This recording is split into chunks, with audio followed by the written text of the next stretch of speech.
I grew up the son of a preacher. I was an altar boy. You know, I grew up in a very traditional religious environment. I thought I was a Christian because in my world, if you believed there was a God, that made you a Christian.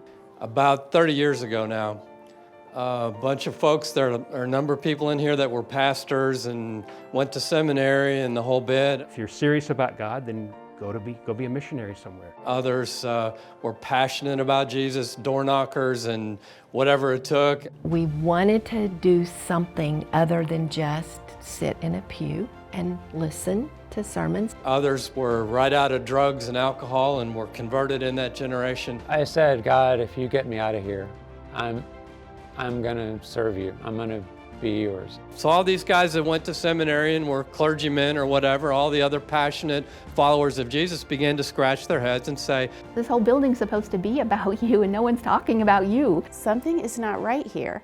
If I am the cream of the crop, we are in trouble. Hey, what we've been doing is losing 75% of our children for the last 300 years. Everybody was into sex, drugs, and alcohol. Grace covers, and I'm like, well, I'm dying on the inside. I'm not free. Enough. The gates of hell are prevailing, and therefore it's not what Jesus is building. Today, it's no different than any other business. Same corruption, same sin. So let's kind of rethink this on the simplest level. I studied the scriptures, and I'm like, this 20th century Christianity doesn't look much like what the Bible's talking about. We don't really have to have a liturgy. We don't have to have the clergy that doesn't even exist in the Bible. It's not in there. There's no Sunday morning services in the Bible. The word Sunday is only mentioned twice in 60 years in the New Testament. Seems like a lot of mimicking. Let's just pretend that God dropped the Bible out of heaven and we had no ritual, no hierarchy, nothing but just the very words of God to go by. Where would we land? Especially in Acts chapter 2 and right after, the way they lived their lives together, that this was totally different than anything I've ever seen.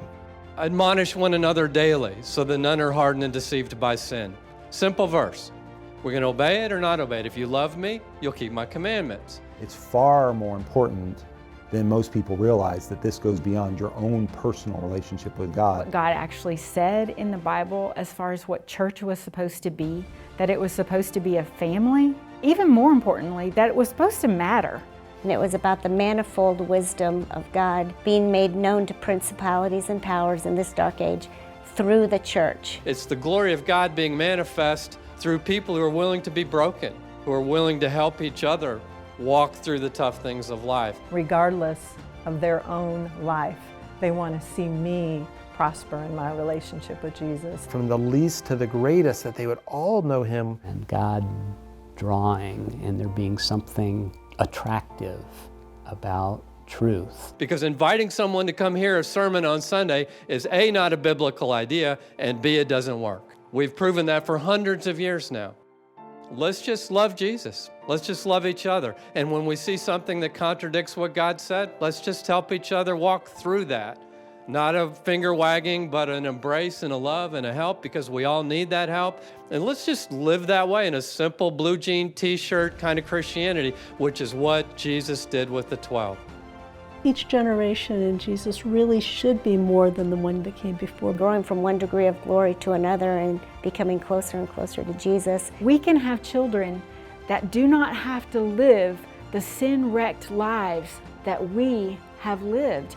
They can stand on our shoulders and have something different. They can start from a totally different place. The quality of Jesus, the fragrance and the aroma of Christ begins to emanate, and generations are attracted to Jesus. Seeing Jesus through his people is immensely attractive. I saw it around me every day. I saw it in their lives. I saw it in their eyes. I saw it in the way that they loved each other. Seeing his life ultimately drew me more than the world drew me. I saw people smile at me, and that was like heaven. I mean, it was just, I just saw something so beautiful, and it was Jesus appealing to me. They're not attracted to religion and youth group meetings and cradle rolls and programs and systems and Bible studies. I've never sat through what someone would call a sermon.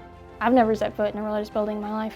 I wouldn't have been attracted to people sitting in a pew. Why would you put all of your young people in one building and say, hey, teach each other? Wow, it's offensive. You know, there's a mega billion-dollar industry that's offended by the things that we're talking about right now, but that's okay.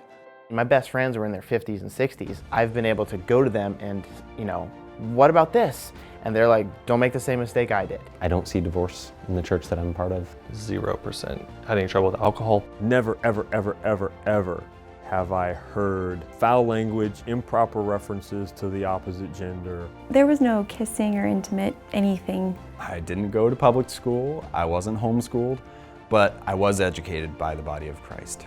Engineers, doctors, vice presidents, small business owners. I've not been involved in social media. I prefer talking to real people, honestly. You wouldn't have gone more than one day without having help that you needed right there. They're all looking out for me. People were pouring into me with every aspect of life, even before I was aware of it. Just so much help and input and togetherness and everything. It was just really love and truth and not compromising. You know, that's not a pat on the back to anybody except for Jesus himself and the simplicity of just walking with him hand in hand.